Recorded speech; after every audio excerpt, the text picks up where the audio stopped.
ছয় চাৰি দহ, ছয় পাঁচে 11, ছয় ছয় 12, ছয় সাতে 13, ছয় আঠে 14, ছয় নয়ে 15, পাঁচে সাতে 12, পাঁচে আঠে 13,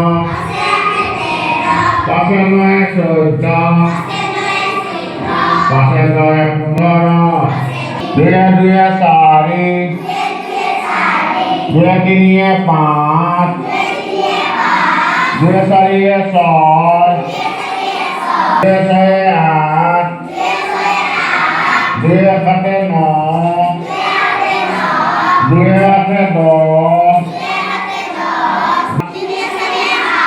তিনিয়ে পাঁচে 8, তিনিয়ে ছয়ে 9, তিনিয়ে সাতে 10, তিনিয়ে আঠে 11, তিনিয়ে নয়ে 12, আঠে একে 9, 10, আঠে সাতে 15,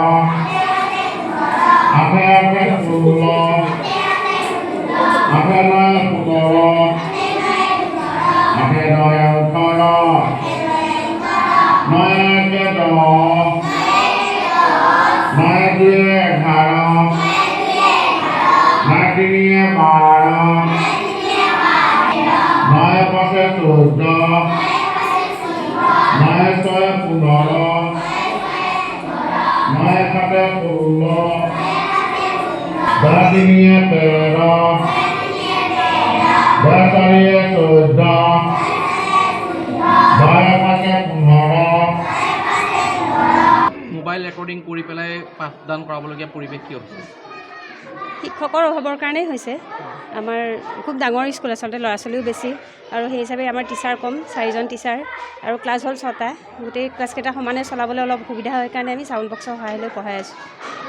অসুবিধা যথেষ্ট হয়। অসুবিধা হয়। বিভাগীয় কৰ্তৃপক্ষক জনোৱা হৈছেনে বিষয়টো? হয়, এইটো জনাইছে ওপৰৰ হেৰিত।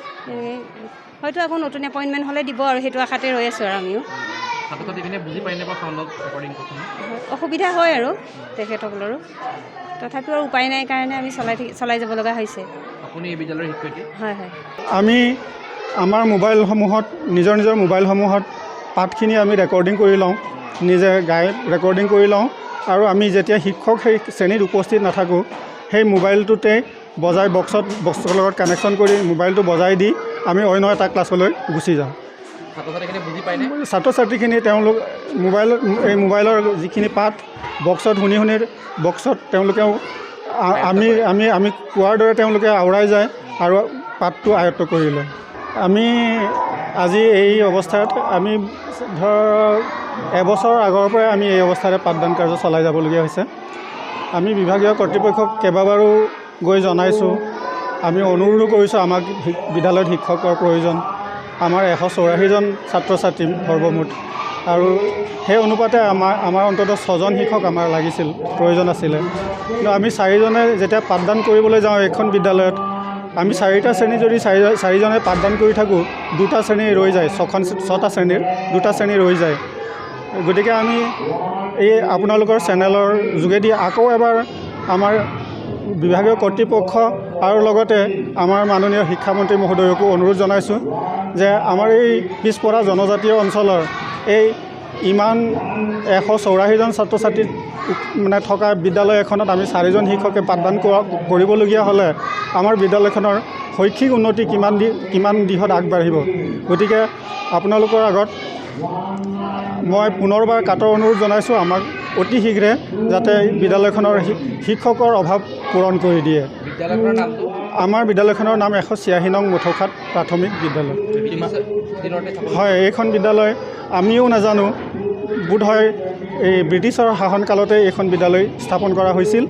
আমি বিশেষকৈ মই এখন বিদ্যালয়ত 1993 চনৰ পৰা যোগদান কৰিছোঁ। গুণোৎসৱটো পাৰ হৈ গ'ল, হয়, কেনেকৈ পাৰ কৰিলে? গুণোৎসৱ আমি আৰু আপোনালোক চাগে নিশ্চয় অনুমান কৰিব পাৰিছে যে 4জন শিক্ষকে পাঠদান কৰা বিদ্যালয় এখনে কেতিয়াও আমি A গ্ৰেড বা A+ গ্ৰেড আশা কৰিব নোৱাৰোঁ।